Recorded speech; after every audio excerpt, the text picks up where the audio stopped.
Hello, everyone, and welcome to my weekly Meltdowns coverage of Survivor 41, Episode 3, where when crap hits the fan, it's a fan that's already blowing crap. That would pretty much describe this show. As always, here's my little crap partner, Tyler. Hello.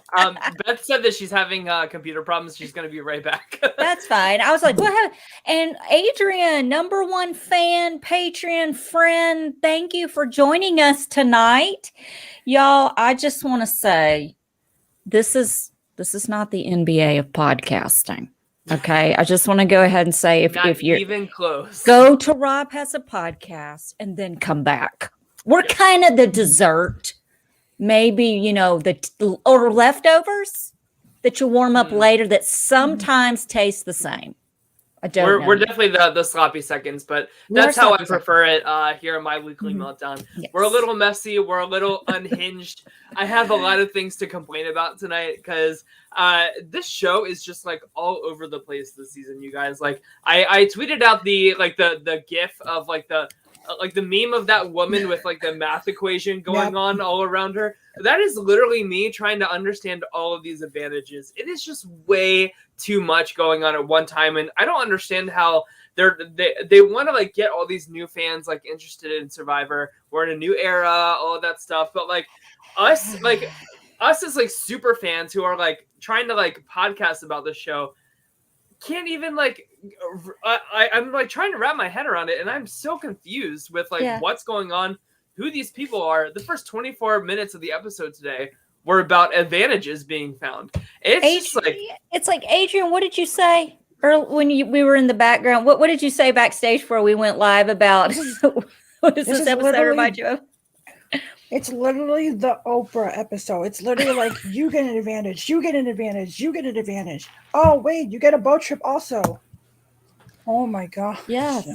I mean, it's crazy. And then, like, you have, like, on one tribe, you have Brad who found, like, both of the things. So, like, my question is, like, if you don't do one of them, but you complete the other, are you only losing your vote one time? And, like, what happens if you double lose your vote? It's just like all over the place. I don't think we need to overthink it. I think that you don't double, you just can't vote anyway, so why not?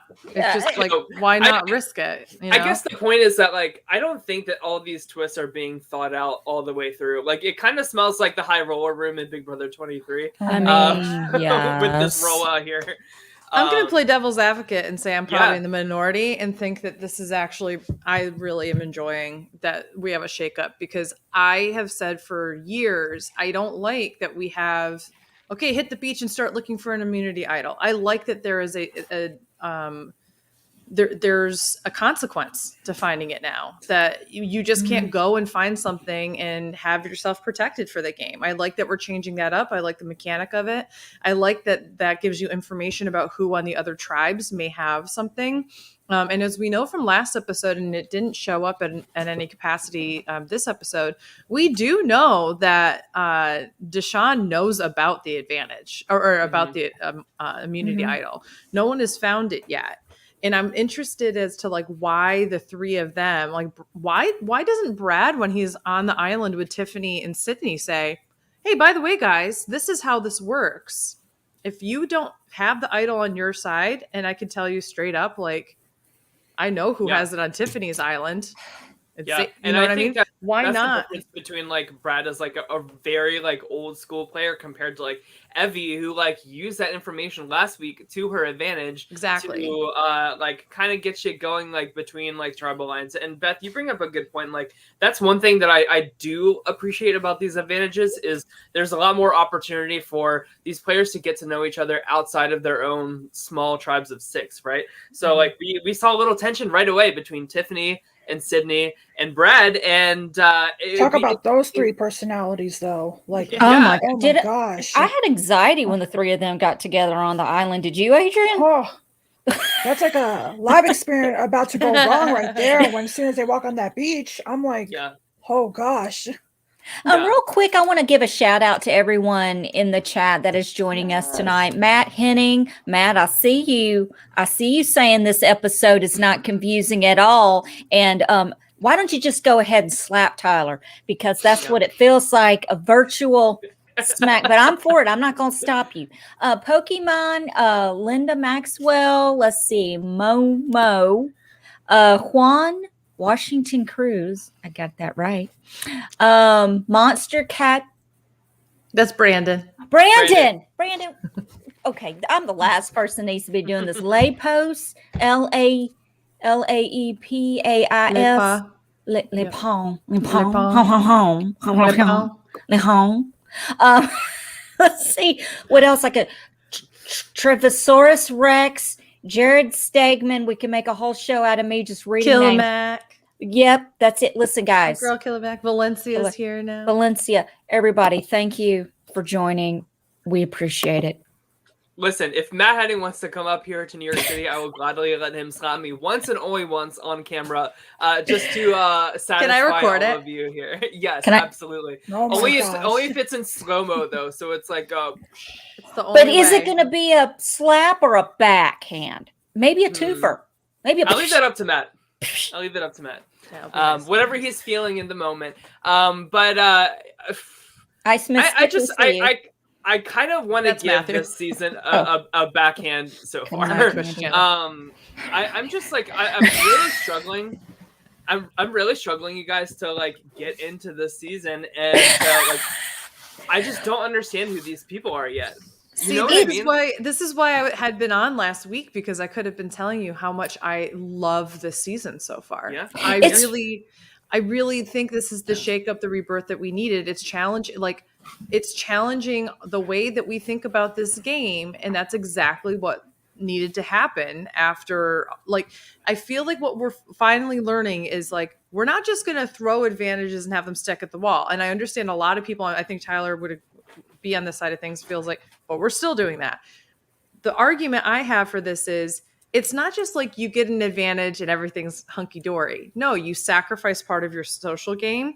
You sacrifice part of your voting, your outlasting portion. It challenges outwit, outplay, outlast, every single one of them. And it comes with a risk and a reward. And I like that. Mm-hmm. If this is going to be a game where we're going to throw things at the wall, we're going to throw advantages and idols and such, why don't we make it a little bit more challenging, make it more worthwhile so that, it just makes it different, and then you can boast a little bit more of the gameplay at the end. Yeah, and maybe this is just like growing pains on my part. Like I fully reserve the right to, by the end of the season, being like, this is the best season of all time. I love all these twists. So like, there's definitely room for that to happen. But just like the rollout of it, like them having to repeat the same phrase, is like. Did I not say something about that last week? You see like all these looks like from everybody in terms of like I feel like everybody kind of knows what's going on, and I think they should, because all that does is I love this devil's advocate here. This creates a bigger target on Xander, who's going to have to keep talking about butterflies being dead relatives visiting. Now I don't know what's going to happen with Brad's clues. Is it going to go back out? They're going to hide it again, or are they going to? Is it just gone now? Like, these are the things that are exciting. Adrian, what do you think? I think for that Beware advantage, I think it's dead on the Ua tribes part. I think it's like it's just I think the Yasei tribe is going to rely on Luvu on whoever gets that Beware advantage. Also, can I just add on to Beth? I think it's also kind of entertaining to just see some of those advantages in plain sight. It's right in front of you, 2 feet. It's in the fire. You just grab it. It's literally in the fire. Tiffany couldn't see it in a tree that she was looking in. And it wasn't like and Liana too. It was she was right behind it. She could have just reached it and just. Yeah, we're going to have a Survivor Season 2 incident with Michael stooping. People are going to they're going to start reaching into the fire while it's burning, so desperate for idols and stuff. It's going to be like, the flesh is hanging off my fingers, Jeff, but guess what? I'm not going home tonight. But guess what? Butterflies are like dead relatives visiting you. And actually, broccoli is just like small trees. Yeah. Yeah, I I'm think feeling like a that's go I on think that that's kind AstroTurf of right great now. though, because then you really have to question, are idols even worth getting in this game? And then you have to put more work into your social capital, because if you get an idol and enough people in this game know, people are sharing information left and right. They're sharing it on their own tribe, they're sharing it off of their own tribes because of all these different meetings that we get. So if you still have an idol and you haven't played it yet, guess what happens come merge time? You become public enemy number one. You're gonna have your idol's gonna get flushed, and you better have a good social game, and you better be good at challenges. It makes you go back to the basics of the game in a weird way. And I like that, Beth, because for like a big complaint, especially like Survivor in the 30s, is that like once you find an idol, you magically find 4, and you just kind of like walk to the end of the season and win, and not even have to have any kind of social game or strategy or like physical. Or you could be stuck on edge of extinction and then get an idol as you come into the game, and then play like 4 days and win. Yeah. Is there a particular winner that you want to compare this to, Tyler? I feel like it's on the tip of your tongue. Somebody who has won Survivor clearly by finding idols left and right, even under stuff, and we don't even get to see them find. Bombs. Yeah. Right. I can't imagine explosions every time they were played. I'm still upset that he was on Winners at War. Dabo Sweeney, no spoilers. Haven't seen Chrissy was robbed. Yet, but yes, here's Tyler. the thing. Chrissy We're was a robbed. spoiler show. So if you haven't watched the episode, come check out my VOD afterwards. Thank you for tuning in. But this is a spoiler-filled show. Yeah, please don't watch if you haven't seen the episode yet, because we got issues, and we're going to fan the flames with this advantage as long as we can. But you know who? Can I say something real quick? Sydney was giving me major anxiety the times I was paying attention to the episode. Like she's a hot mess. She was sitting there with Tiffany and Brad on that island, and it was like, girl, just go with it. Why? Why are you being the Karen, Linda, Janet combo in this situation?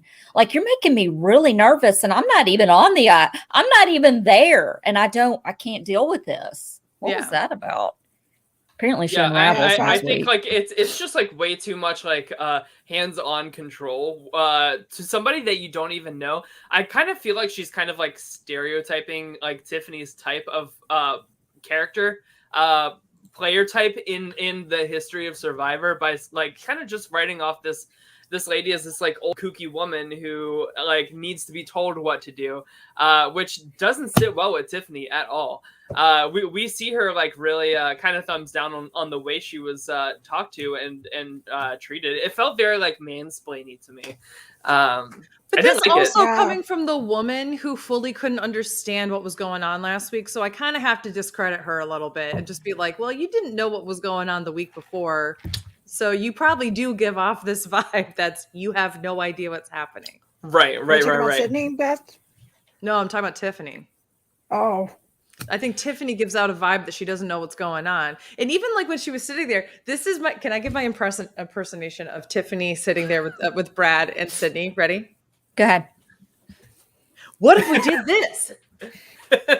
And Sydney's like, no, I will tell you what to do. I will tell you what you're going to do, and you're going to do it, or else you can't risk having your vote gone. You're probably being voted out. You can't you can't risk your vote here.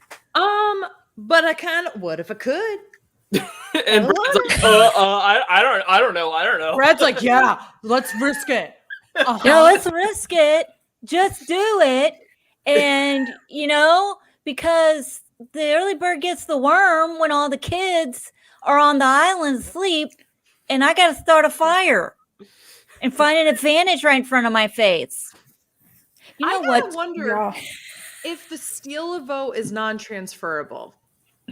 Because it makes me wonder why Brad doesn't give a steal a vote to Jeannie, who's his closest ally, and go steal one of their votes at this tribal council. Ooh, who's going to be the Suri in that situation? If it is. Because he can't vote. That's how he votes. He votes by proxy of the person next to him. But we haven't been expressly told that they can't give it to other people for them to use. But we have known in the past that there are non-transferable things. But wouldn't that have been great? That's how he gets around him not being able to vote. He tells, hey, Jeannie, vote for JT. just to make I sure. would have been impressed with that. But I think that, like, Brad is just like, wait, what, Adrian? JD, not JT. You said JT, Beth. JD. Is it JD? JD. Okay. No, you said JT, and then I corrected you and said. Okay. I Listen, didn't notice I said JD. I don't understand him half the time. Like, he needs to stop. Let's get into the JD of it all, because he was my winner pick going into the season. So. He needs to stop with the analogies. People like me stop making analogies, JD. Like, I can't. The crap-filled fan.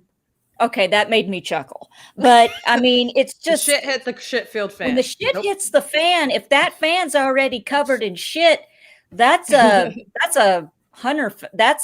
industrial size strength fan blowing a lot of shit. But can I say something real quick, kind of off the subject of Survivor, since we're talking about Tiffany and my ADDs all over the place. We're talking about shit. Oh, shit. Well, I did eat a bunch of sugar-free gummy bears earlier, and I didn't realize they were sugar-free. So something's brewing. But anyway, that's not what I want to talk about. I just want to point out real quick, on each show, I want to make sure everyone realizes October is Breast Cancer Awareness Month. Check your titties. That goes for women and men. Y'all both can get it. Cancer does not discriminate. It does not pick and choose who it wants, men or women. Do an exam really quick. Tiffany's a breast cancer survivor. That's why I bring it up. I had an incident over the summer that I'm glad I checked my look. Even the itty bittiest of titties can have something in there. You would think I wouldn't have any. You'd think you could see it, but you couldn't. They're so small. But listen, just 2 seconds. It doesn't take long. Just do it. If you're full, go get your mammograms, ladies. Go get them, because 5-10 minutes of getting smushed in pain is a lot better than having chemo, your hair falling out, in a lot of pain, getting sick, throwing up. Just double do mastectomies. That's right. Don't want to lose your girls. So that's I also want to point out, though, it is important to talk to your doctor about what the best time of month, if you're somebody who has a menstrual cycle, to do so, because there are times of the month that it is not smart to do that, because you might have random things going on because of hormones. So it's better to do it, I believe, after your menses, but before ovulation. I think that's the best time that I've been told before, but I actually have to look back into that. I had to wait to get my ultrasound till after my cycle was finished. Yeah. Because you swell up. I want to give Beth a TikTok shout out here, because she did this quiz about like sex ed for like women or something like that. I fucking crushed it.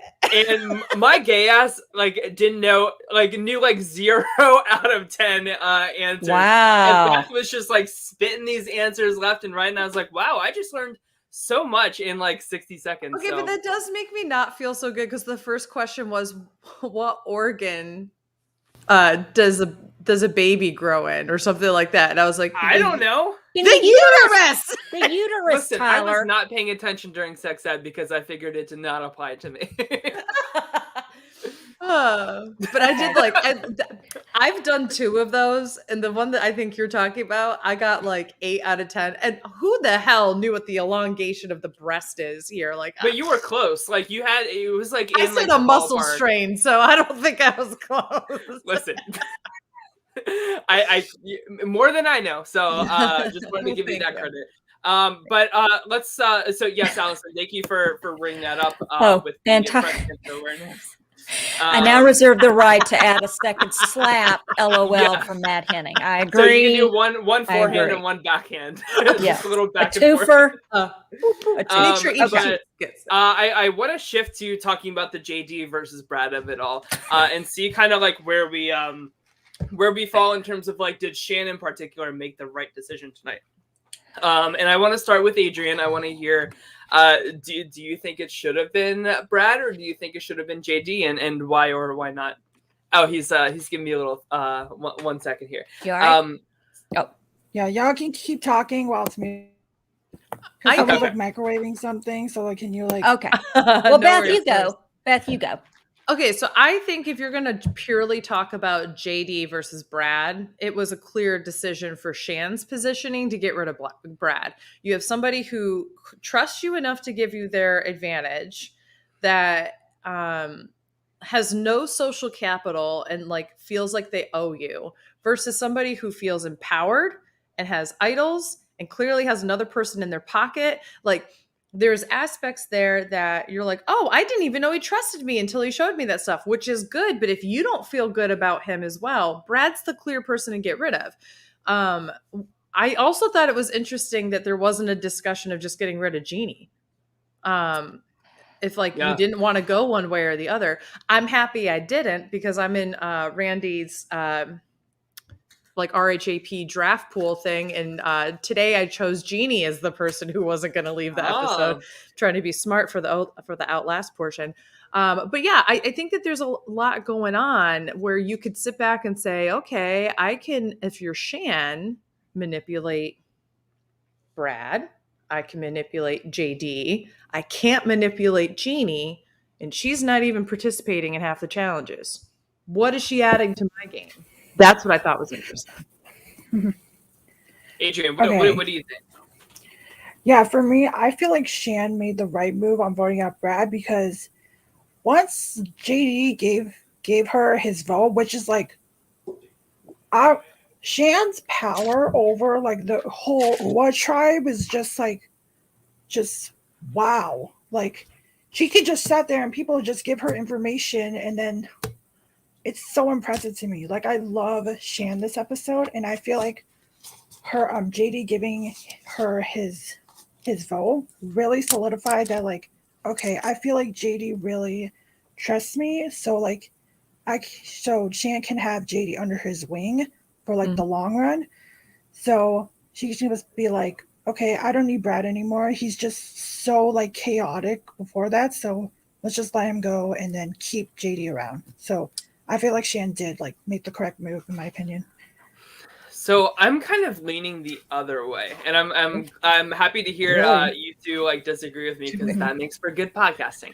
But so I if I'm Shan, right, like I'm putting myself in her position in particular, because she kind of felt like the mafia like ringleader of everything going on tonight, which like very impressive like power positioning. The mafia pastor. Yes, the mafia pastor. That's right. But here's my problem is that like JD, we've seen him so many times already kind of make these like public declarations in front of the whole tribe to kind of like clear himself, and it comes off very untrustworthy. So add that on top of like being caught with hiding an advantage. Like, to me, like the great Lady Gaga once said, trust is like a mirror. Like you can if it's broken, you can fix it, but you can still see the cracks in that motherfucker's reflection. And that's kind of how I feel about JD. Like, it's and you take it a step further. Like, you're Shan, and you are literally telling him, I don't know if I can trust you. So it's one thing to think that, but it's another thing to like vocalize that to him, to say like, our trust is broken here. So I feel like she's trying to like gain his trust back, but by also telling him like, I don't know if I can, which is not good for him wanting to like stick around with her like after this vote. So I think like you take his advantage. Well, where's he gonna go? Where is he gonna go? He's gonna go home. We're sitting. You're saying after this vote. So he sticks around, which is actually what happens. So where would be his worry now? They saved him. Why wouldn't he be loyal? Because he has this advantage, and I would assume he has it right now. I would assume that she's going to give it back to him. I don't. But the way that she could keep it is pull a Sarah Lucina in Game Changers, say I'm going to hold on for this for tonight, and blindside Sierra Dawn Thomas, blindside JD, keep that advantage. Brad is like very old school Survivor. I feel like he is once that loyalty is pledged to him by Shan, I feel like that's like a lot more of an unbreakable bond being given to her than saving JD, right? So like you use like his power to your advantage a little bit better, and you keep an advantage for yourself in the meantime. Plus, like I feel like Brad's never going to be somebody that is going to win modern Survivor. I could be wrong. Who knows? Or no, I am. Well, he did get voted out here, so I'm correct on that. But I just I was like, who knows? Well, we know because he's not in the game. But I feel like Brad is just like an easier loyal soldier to carry forward with you, if that makes any sense. Yeah, I see your point, Tyler. What do you think, Ellison? Like, I have no strategy for, Jade, whatever, gets on my nerves. I mean, the whole NBA trying to be Michael Jordan, whatever, while doing the bag. That was I could tell exactly what he was doing, because when I was in school and the guys, like, we'd have during PE, when we'd have like a free Friday when we could do whatever we wanted, the guys would be out playing basketball and everybody thinks they're a professional and they're all doing that thing and whatever, and and you're playing horse. And it's like, look, y'all playing horse and you act like you're Larry Bird and Shaquille O'Neal. Stop it. But, not everybody can know everything. And it's okay not to. Personally, I don't know what that's like, but it is what it is. But I can't, the only time, like I said, stop with the analogies. First of all, just quit. Just shoot it to me straight, JTD. JTD is what I'm calling him because I can't get it right. JTD. Just shoot it to me straight. I just can't deal with the doo-doo fan analogy. It's making me nuts. The one time that he did get me was in tribal council when he was talking about, I relate to, look at, I was picked on, I had issues and Survivor held me. I get that. And I that moment, I understood where he was coming from and I got him. I wish I had gotten that before I was making fun of him during the episode and being an asshole like he was in school. I wasn't being a jerk. Okay. I like JTD to an extent. It's just give me a break. Okay. Just stop it. Be yourself. Just be yourself. You don't need to impress us. We don't care. We're watching Survivor, for crying out loud. Right? Also, Go ahead, Adrian. Go ahead, Adrian. Yeah, also, I also want to add, to the fact, I don't know if this is, really an effect, and it's also, he's 20 years old, he's, Gen Z, I'm Gen Z, I'm turning 20, in May next year, so, yeah, he's 20. You're 19, Adrian? Yeah, I'm 19, I'm turning 20 in May. Oh, wow, you're a baby. Yeah. I know, yeah, I feel like it's the Gen Z and I feel like I'm corrupting you. You being here. Yeah. So actually, somebody brings up something really. Momo's comment. Brad is 50 versus JD, who is 20. Who is more likely to be controlled? Now we could look at this in two different ways. Yes. The pandemic has showed me that 50-year-olds are really easy to control, and 20-year-olds aren't. I can tell you so much as I work with college students, and 20-year-olds can be the bane of my existence of trying to get them to do things. And that is both a good thing because they are, paving their own path, but they also think they know everything. Exactly. Flip that on the other way around. 20-year-olds can also be very naive, and therefore it's easier to maybe encourage or them to do something that maybe isn't in their best interest versus someone who is 50 who has more life experience could be more. So that's actually a really funny conundrum to think about, because I would argue I don't even know if you can even make a decision in a game like Survivor. It's hard. Listen, my son will be 25 Monday, and this kid gets his work schedule 3 weeks in advance emailed to him. This child can't tell me whether or not he works on his birthday Monday, and he has the schedule. Hello. Pull it up. It's not that hard. So he pulls it up and he sends it to me, has every day on it. It stops on the 10th on Sunday. I'm like, I know you have Monday and you're doing this on purpose. But anyway, yeah, I mean, I didn't realize he was only 20 and 50. Look, I'm 44. I'm in the middle. Well, not technically not. God, I'm not in the middle of that. It's so not in the middle of that age range. Too much chaotic energy. That would you be controlled, Tyler? You're kind of in the middle. Or Beth, you're kind of in the middle. I thought you were asking me because I'm like the youngest. Oh, you are could you guys be controlled? I don't think I could be controlled. I think I'd be gone already and I would be self-voting myself off after the first fucking spider. But I mean, out of the three of you, do you think you could? I love the idea that you hit the island and you haven't even cracked a coconut from it. I quit. I'm done. Oh, there was a spider. Tarantula size in my face. Not safe. Exactly. But go ahead, Adrian. Could you be controlled? Yeah. You're 20 or almost 20. 19. I feel like for me, I think it's the way how like Gen Zers like think like in their everyday life, like how they like get educated or like how they like learn stuff from people.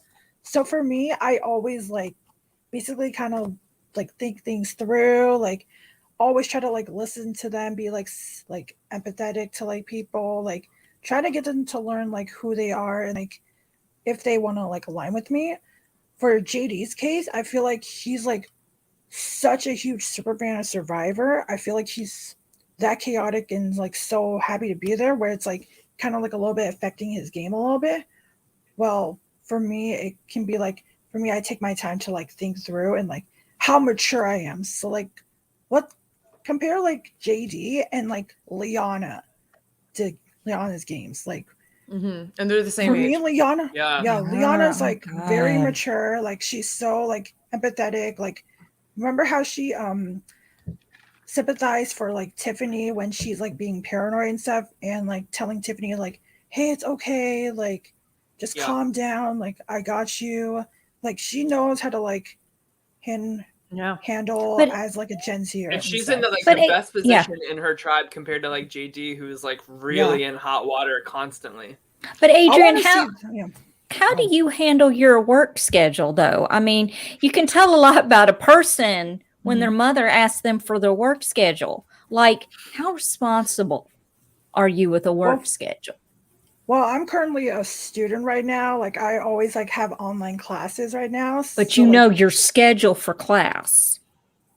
Your school schedule. So if I asked you as your mother, I need to know what your schedule is Monday. You're going to send it to me, right? Yes, of course. And you're 19. Thank you. If my son's because he watches this, see, point. That's all I got. I'm gonna be quiet. He's like, I don't know about that. Yeah. Speaking of, Sandra is gonna be on Australian Survivor. Yes. I was confirmed with Inside Survivor tonight. I was just gonna say Redmond confirmed it. I'm so excited. Yeah. I'm kind of excited. I'm excited, but like I've watched every season of Australian Survivor. It's not going to go well for Sandra. It's so physical. It's so physical. Exactly. So yeah. Did you watch this past season, Tyler? That's the only season I haven't watched. But I heard. Oh my gosh! I heard good things about the winner. I don't want to spoil it, but oh my gosh, such a good winner. It's what Survivor US needs more of, in my opinion. Yeah. So to answer your question, Allison, if I'm looking at this, like I've said on the show like so many times that like chaos scares the hell out of me as like a player in this game. So like JD doing like all of these like theatrics in front of everybody, I'm like call me Ricard because like I'm like very sus by it all. And very like alert and like in tune to it. And like but that's the thing, you're in tune to it and you know that he's already at the bottom of the heap. You've got his advantage in your pocket. He has no social capital with Jeannie or Brad. So where's he going? He's a chaos you can somewhat control and know what he's going to do for the time being. Brad is not a chaos that you can control. He clearly is against you. And he also has an advantage and an idol. And he's told you about it. Yeah. So do you think the producer slid that advantage right by him? Do you like just slide it over towards Brad? Everybody else is on the beach. But that's my whole point. Like, just inch it in there. If Brad was a little bit more savvy of a player, and if we could get clarity from the producer, what I wish more than anything I'm going to do. There's 3 things I wish Survivor would do. Number 1, bring back a fucking intro. I am so sick of being thrown right into the middle of an episode of going, Did it start 5 minutes and did I miss something? Bring back the intro. Number 1. Number 2. Also, you start at the middle of the night. I'm thinking someone's getting medevaced. Like I'm going, why are we back at camp all of a sudden? And then okay. It's just they're setting something like up. I want to see people like have their torches coming back to camp. I want to see that. Yeah. I want to see the aftermath. Yeah, bring us that kind of stuff. So that's number one. Number two, no more whispering at tribal. I wish Jeff would just make it illegal. Oh God, that is the worst. That gets on my nerve. Don't even no live tribals. No more live tribals. I wish what Jeff would say is, if you create a live tribal, you lose your vote tonight.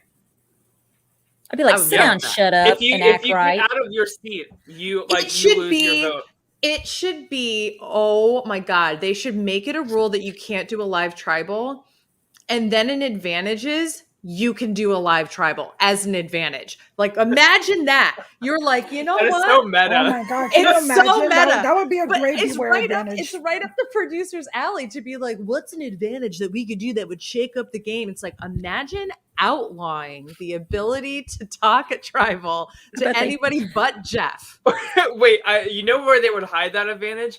It would be like on the podium that Adam tried to get last season. I love it. I love the idea that like somebody's like, I found an advantage that it gives me the opportunity to start a live tribal, and I think, Jeff, tonight's my night. And then they just go like, and just like everybody being like, I don't understand. This must be important. Imagine how much that would throw people off if people are like, why is that an advantage? Oh shit, am I going home tonight? I think it would be so funny. Can you whisper to Jeff? Can you just go up and start whispering to Jeff? Okay, if I'm ever on Survivor, I'm going to do that. I'm going to just troll and meme the entire season. I'm going to be like, I don't know, guys. And as Jeff is going like, Allison, does it make you nervous that everyone's talking while you were giving an answer? And then you'd be doing that like, it doesn't make me very comfortable, Jeff. Like that kind of thing. I would just get up over to Jeff. That's how I sound. No. I'd go up to Jeff and be like, and he's like, Beth, you're not even saying them. Meanwhile, I'm over here like this. Is this a super secret chat? Is this a side chat? And then when Do I get to have a side chat? Where's Tyler? So Jeff, did we agree? I'm going to be the host now. Is that what we're doing? Go sit over my seat. I would love that. And then Jeff enters the game. Yes. Pokemon Dawson kissed Jeff at the reunion of Philippines. Dawson. It was weird. Yeah. It was very weird. I know. I don't get Jeff. I personally don't mind live tribals just for the. In my opinion, that is a borderline sexual assault. Putting that out there. Yeah. Clearly didn't want it, and she just jumped across the crowd to kiss him on the lips. Adrian, what were you saying, Adrian? Sorry. What was your? Yeah, for me, I personally don't mind live travel just for like entertainment purposes. Like just see like the chaos of like that group is over there, that group is over there. Some people are whispering. Like I do get the whole like, oh my God, it's like so exhausting. It's like I want to hear what you're saying, but like for entertainment purposes, I personally enjoy like live travels and stuff. And now that they've subtitled them, they're much better. But before, when it was just like you couldn't understand. But that's what I'm saying. I just want to meme. If everybody's up talking with each other, I'm just going to walk over to Jeff and be like, so does this pay well, this like hosting gig? Is that like yeah, like do you get like extra for letting your hair grow out this season to and then look more, COVID-ish? Beth, I wish I had something for you. Like you like turn to the camera and you're like, I'm now taking over as Jeff Pro, so I have to speak directly to the camera. Are you ready for a takeover? Let's get ready for a takeover. I do agree with Kathy Griffin like jumps out of like the bush. Yeah. Fucking Kronk is coming on. Yeah. I do agree with Momo in the chat saying like live travel is better at merge. That's when I kind of don't mind it so much. But look, when you have three, if you got three people in your tribal council, don't be trying to have side conversations with there's 3 of you. Just fucking say it. Also, that's why I'm fully getting up and talking to Jeff and being like, listen, I came to tribal with a plan. I'm going to do it. They can do whatever they want. I came to tribal so I could talk to you, Jeff. So let's talk. So tell me, what is favorite moment? Actually, what's the scariest moment you've experienced in Survivor? Was it Caleb basically dying because you guys were irresponsible? Was that I'll it? tell you what. I'll tell you what he would answer that with. He would say Michelle Fitzgerald winning is his scariest. His God. Or Survivor One World, like Kim Spradlin winning. That is like Jeff Probst's like scariest timeline, in my opinion. Why? Why would Kim Spradlin? He doesn't like female winners at all. Like anytime there's a female winner, he's like, "This season sucked. It wasn't that good. We need to make some changes." I'm yeah, sure, Jeff. Jeff, why don't you try playing Survivor? Getting to stand up on your little pedestal and talk about how everybody's going slow and they need to get with it. Excuse me, when did that start? When did he start telling these players, you need to hurry up? You need to get with it, Tiffany, or whoever. Like, what? My favorite was people who had just throw a third ball. What happened? That was Jeff is so tough on Tiffany in the challenge. He wants that Suri moment so bad. And it's just not happening. It's not landing, Jeff. Well, it's not landing because Tiffany hasn't been back for 6 seasons as an internationally loved Survivor contestant. What if Jeff got the beware advantage and that's what he has to say at every challenge is talking shit about Tiffany? But I will say this, I didn't think he said anything rude tonight. He was like, she's still digging, which is no different than when he yells at other people, stick with it, blah, blah, blah. I just get flashbacks to being the last kid picked for sports activities in school. And it's the gym teacher calling you out, rooting you on in front of everybody when you're I know I suck at this. I don't need the spotlight on me for this. I can totally understand that then. I was a gym class hero, so I never had to experience that. I was the girl that was I'm going to beat the crap out of everybody. What game are we playing? You're all going down. You're a wrestler. I'm going to kick you in the chins. You're not going to know what's hitting. Dig, woman, dig! What was the deal with that, Jeff? Beth, if you or Tyler or anybody ever, because I know I ain't making it that far, if you are on a challenge and he starts talking shit, I want you to turn around and go, we get it, Captain Obvious. See, happens. That does empower me, though, when people are like, come on, dig. I'm like, yeah, you're right, I should. So that is... For me, that's good reinforcement. I would look like a cat trying to dig out a cord in a cat box. When we're playing Dead by Daylight tomorrow, randomly, when you're being chased by the killer, I'm going to say, dig, woman, dig! Now, I will say this. Put some effort into it, Beth. First of all, I will die laughing. It'll be funny. I will just think that's hysterical. Secondly, if I ever make my way onto Survivor, it will be by pure accident and by folly by the producers. And third, if he's ever Beth, dig, woman, dig, and I'm going to be oh no, Jeff. If I'm on those ropes, I'm just going to start doing this kind of stuff. I'm telling you guys, I'm just going to meme it up because they're going to, my tribe will hate me, but the other tribes will be you know what? That girl's fun. And Jeff is going to be Beth, stop gyrating. Beth, stop making love to the rope. I'm calling it. Gyrate, woman, gyrate. Twerk. Wait, I seriously want one episode of this show where RuPaul has to be Jeff Probst. And so RuPaul's gonna be yes, you better work, queen. You better go across that. You better sissy that walk across that rope, girl. You got it. So good. I just don't know where this attitude from Jeff has come from. Dude, you make more money than God. They made you grow your hair out to look more COVID relatable. I don't know. But you're out there being a dick. You're being a dick. Who was it? Didn't somebody call him out not long ago? Was it Colby or somebody? Or did somebody say something to him? Huh? Colby wouldn't take the chocolate for a little taste for a reward, and he was like, "Let's get to the challenge, Jeff." And Jeff, we'll start when I'm ready. We'll start when I'm ready. Brother. Yeah, pick your battles, Jeff. That wasn't even worth the dick swinging, y'all. Come on. That's what I like about that is Jeff surrounds himself with the type of person who's playing Survivor are people who are more likely to be in the macho camp where they're this is gonna be a battle of the alpha egos, right? That's what it's coming down to. So that's why I'm not bothered by it. I am bothered by him calling people woman, though. Yeah. I don't like when a man calls like a woman, hey, woman. I'm like, fuck off. Because if I go, hey, man, that doesn't do anything. Yeah. I like Matt Henning's idea of like Jeff Probst having to in return like host an episode of Could you imagine? Could you imagine? I don't want to. The Queen's coming down the runway and Jeff's going, dig, woman, dig. Could Julie Chen be like a guest host then too? She'd be like, haha, I love it. And we'd be like, you know what? God sent you down here to be faithful and to have get out of here.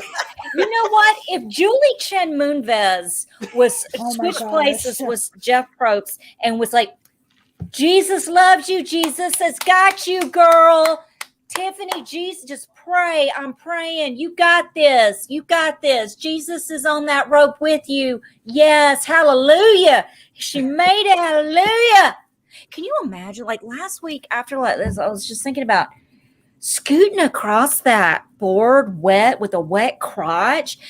Almost made me manifest a rash. A yeast infection? Yes, because like Jeff, you want to come down here and rub your cooch on this shit? Because I guarantee you, your 3 balls, because you've grown an extra one, aren't gonna make it across this. Get the fuck down here and do it yourself. I don't know why they stopped like having women bring swimsuits. Well, that's exactly what I was going to bring up, Adrienne, is that they've stopped allowing them to have swimsuits, which puts people with a vagina at a significant disadvantage for urinary tract infections, yeast infections, and other things. And hiding idols. Just saying. I'm just saying. Hey, no shame in your game. You got to put it in your vagina. There you go. No judgment here. I remember Kelly Wentworth like talking about like how like women are disadvantaged in that aspect. But could you imagine? You literally have like nothing to. Well, you have something, but I don't know. I don't want to. Yeah, like I don't like wearing the same pair of underwear after I've gone to the gym. You know what I mean? God. Like imagine being stuck in that same pair for like 28 days in the sand, doing challenges, going in the water, like no thanks. That's a lot. That's a lot. Men don't really have to worry about that. You guys are in boxers. It's hanging out. It's not really touching anything. Women, we're all up in our underwear. I'm pretty sure women have access to hygienic products on the island, though. I'm pretty sure. Yes. I'm pretty sure women get that, and I think they get suntan lotion as well, and condoms. Those are the 3 things that they have. Why would you need condoms? I just get that. Who's having sex on Survivor? I mean, God, they just don't want like a liability issue happening there. Yeah, they have to. They have to provide that, but like, let's break this down because Tyler didn't know that the uterus is what grows a baby in it. Break that down. Let's break down what feminine products would be like. So like tampons and pads. I'm assuming they're not doing Diva cups. So like a pad, for example. What's a Diva cup though? Tyler's confused. I don't know what a Diva cup is. A Diva cup is like a little funnel thing that you kind of have to fold it and then you insert it and then it like collects blood. It looks like and a bell. Then you pull it out and then you rinse it out and then you pop it right back in. So it's more sustainable. A lot of women find it more comfortable than a tampon because the material is easier to pull out when it's wet versus like cotton, which can like stick and like be a little painful. It feels like you're pulling out your insides. If you're not having a flow on it. But what I'm saying also is like, if you just talk about a pad, for example. Tyler's editing photos right now. I love but I'm just thinking like, even a pad, like you got to change that every couple of hours or else that gets funky and awful. So like, that's not Who wants to wear a pad during a water challenge? A diaper at that point. Just give me a diaper. Just give me a waterproof diaper. That's it. A scuba. Put me in a pad and a scuba outfit. Okay, that's all I need. Yeah, this is Tyler trying to figure out the female. Yeah, anatomy. Literally. Okay, so I want to update our draft because we have lost our first full team tonight. I love Kilomac. It'll be your team. Rory is out of the draft already. Good job, Rory. Good job. I wonder who did that. Good job, Matt. Yeah, good job, it Matt. was. Good job. Good job, Matt. We need Valencia to screenshot. Yeah. So Rory is out of the game. Adrian, who do you think has the best team going on right now? Well, bias, I think my team, but I feel like for I mean, your team is looking pretty good. Yeah, say for real. I almost lost Tiffany twice these past 2 weeks. I almost. Mm-hmm. Oh my gosh! I think if I have to guess, oh, I have two teams that I think are pretty even good. though Ricard's kind of like in a bubble, like people are starting to a little bit like JD's kind of starting to see him a little bit as shady. I feel like Matt could have a strong team if we could see an good Erica edit next week. Well, the problem is we're not seeing anything on the Blue Tribe, you know. That's just right, exactly. Like literally the only update we ever get from the Blue Tribe is, do we like or hate Nasir this week? Like that's we just get like a check-in. I feel so about bad that. It's so weird. Because they win everything. Yeah, I mean they literally win everything. And they don't have anybody as compelling as like Abby Maria on their team, so of course they're not going to have to worry about like going back and let's check in with the Yellow Tribe to figure out how her and RC and are doing. Like there's nothing really going on, so they have to check in. Also, I just need to point out the Green Tribe's name is Ua,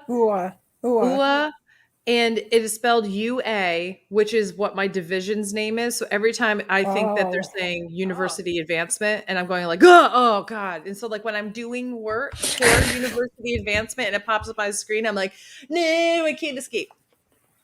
Yeah. Listen. Also, can you pull up can you pull up Momo's comment, like latest comment about next week's preview about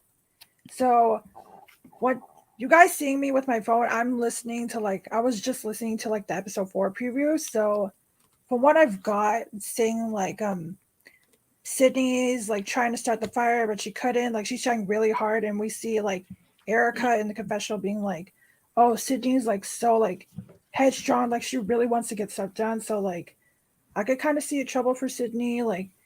Speaking on that, did y'all see the secret scene with Heather and her dream? I did not see last the secret week? scene. Oh my gosh, it's so good. Okay, so if I can explain it.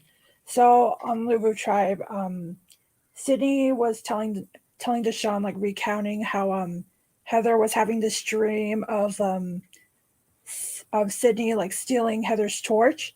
So Heather was basically thinking oh, maybe Sydney's trying to come after me. So Heather's telling everyone about her dream about Sydney, and then Sydney came out to her and said no, I'm not trying to steal your torch. I'm not trying to come after you.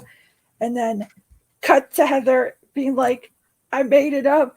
That's a way to try to get Sydney out. And it's oh my God, so hilarious. Just so is that going to be in next week, or is that just a secret scene? That was from last week. It was not in the episode.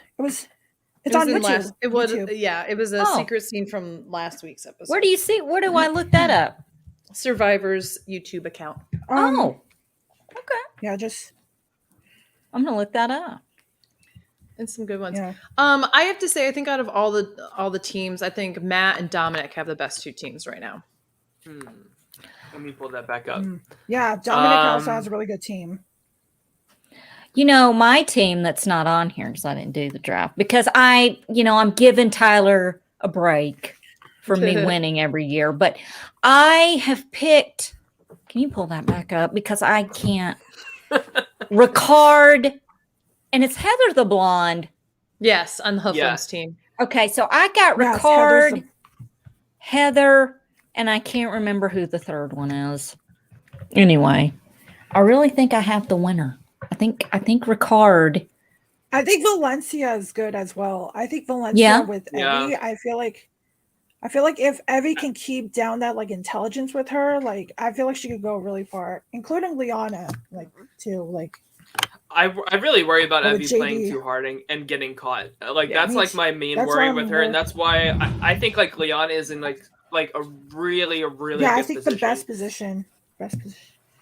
Yeah, I agree. Same with Shan. I think Shan's in a good position, but next week's preview also shows JD being oh, I had full trust in you, you betrayed me, but I don't know if that's directly towards Shan in his confessional, but we'll see what happens next week. So yeah.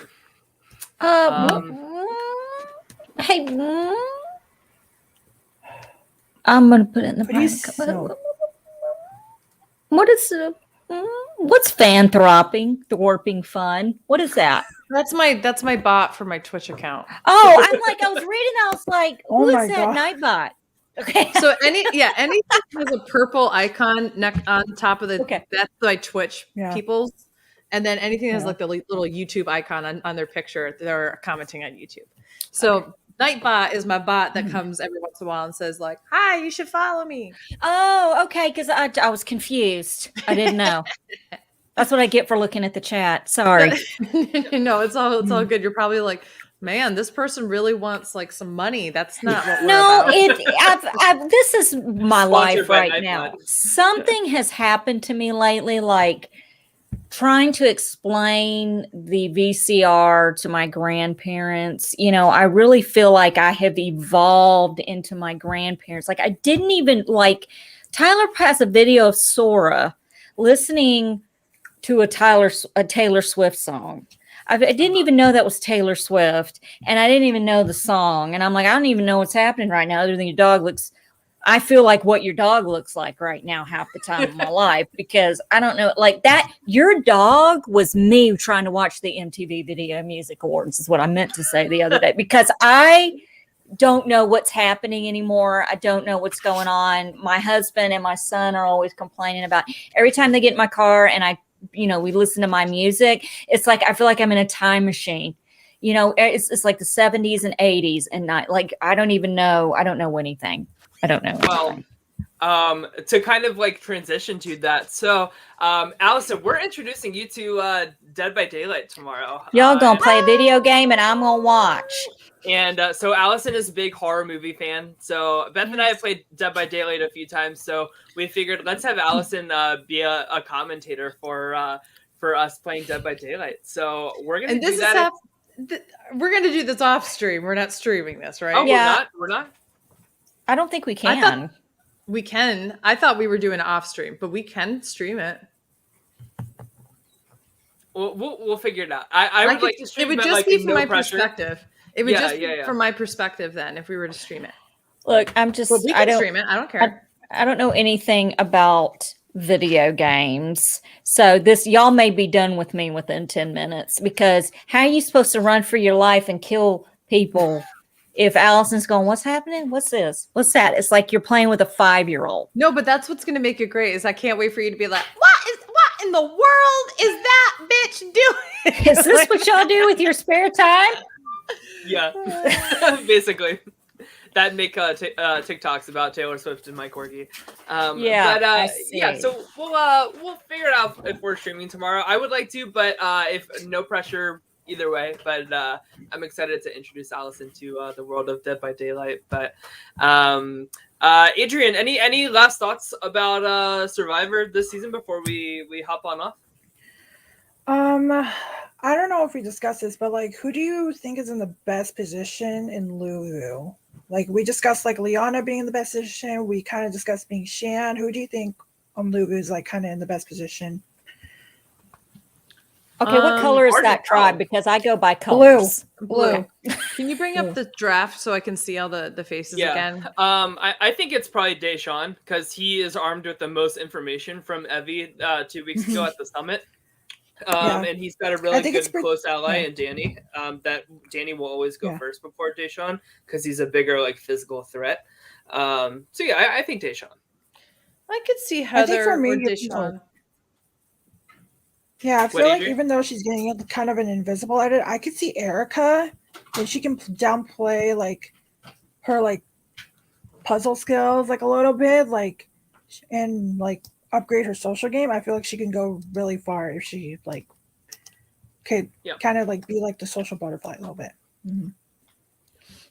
Allison, what do you think? What was the question?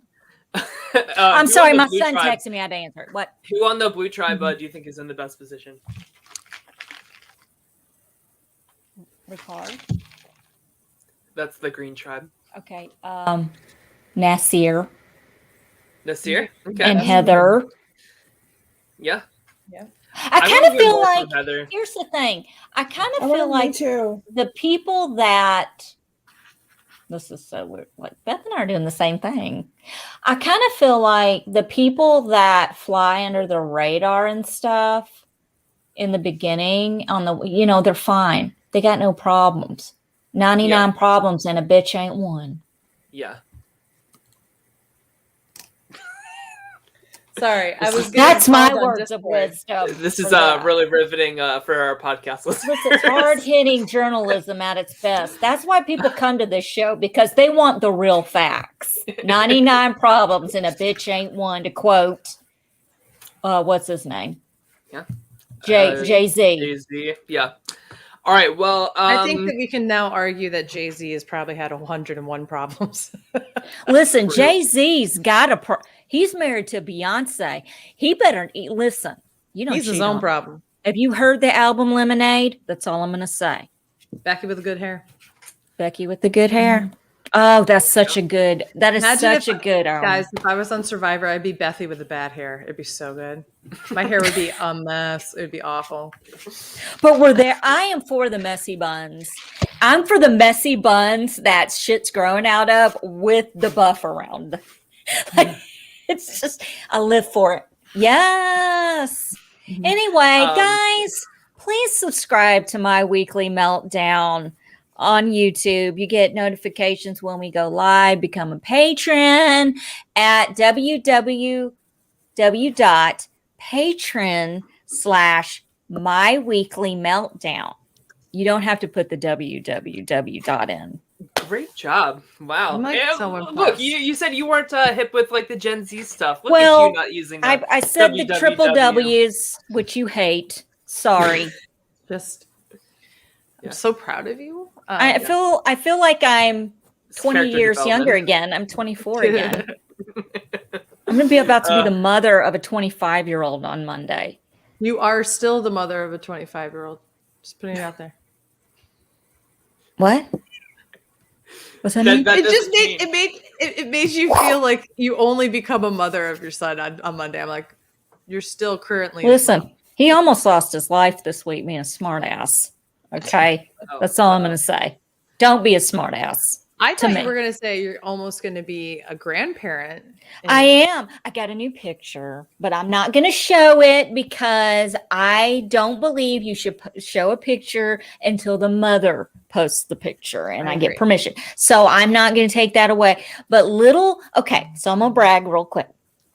So little man, my little Bubba, as we're going to refer to him on the show, little Bubba, he is he's almost, he'll be here in 4 weeks, but he's 5 pounds, 12 ounces. He's got really long legs. He's got a head full of hair. He looks just like his daddy from the profile. And, we don't know what color the hair is. It's either going to be really, really blonde like mama or dark brown like daddy. And he's very active and he's got a little attitude problem, I'm going to say. Color me shocked. I don't know where he gets it from, but he does this like he knows when they're coming to take the picture, and he's like purposely like this, and they have to jiggle her around. He's like that, and it's so funny because he doesn't want to participate in the picture taking process. This is gonna be fun. So we can count him out for being on Big Brother then. Doesn't want to be on camera. Oh, I'm going to coach him to be on Big Brother. Okay, don't worry. Big Brother, what is it? Do we just do Big Brother 24, 23? Which one did we do? Big Brother 45. Big Brother 45. Mm-hmm. Little Bubba. Little cornbread Bubba. To call him a child of God. That will be a full circle moment here on My Weekly Meltdown. But Adrian, where can we find you on social media? So you can find me on Twitter at AdrianRomesell2 and on Instagram at panic@the bookstore_02. Yes, there you go. Wait, Allison, when's the due date? It's like 4 weeks. Oh, here we go. This you just love this, don't you? November 10th. When's your birthday, Tyler? November 11th. Of course. It's always about you. I hope he's a day late, so he's like literally a Tyler, like so Yeah. Allison is just, I'm like always in Allison's life in some way, shape, or form. All I have in my head is the TikTok song is like, oh no, oh no, oh no, no, no, no, no. Yes. I can't wait to make videos with this little guy. It's gonna be so much fun. We're gonna do it. So We're gonna do it. Amazing. Alrighty, Can you tell him to dig, woman, dig? I'm gonna be like, dig, little Bubba, dig. When he's constipated, I'm gonna give him a little Cairo syrup in his bottle, and I'm gonna be like, it's going through you. Dig, little Bubba, dig. Have a blowout. Let me give you to daddy. God. Yep. Yes to all the above. Oh, look, Andrew, who's got a daughter that's 2, said he and Bria can be on the same seat. That is true. Oh, We've already gotten a Big so Brother cute. alliance. We've Blood already versus got an water alliance. season. Yeah, That's there you right. go. What if they're in a There showmance? Okay. Listen, if my weekly meltdown produces like Andrew's marriage already and threatening to kids, like, listen. that'd be pretty. I know, Andrew's already threatening to castrate the little boy in preschool with Bria, who's holding her hand. So I'd like to keep my grandson's genitalia intact. So I'm going to say no, we're not going there now for his personal safety. That's it. I don't want to be related. I don't know if I want to be related to Andrew. And I don't think he wants to be related to me. Nobody wants to be related in this bunch. You're like, nobody asked for this. Nobody asked for this. Okay, well, all right, everybody. We may or may not see you online tomorrow for streaming, but regardless, we'll be back next week to see who is eliminated next week in Survivor. And everybody, have a great rest of your night. Take care and see you. Bye. Bye.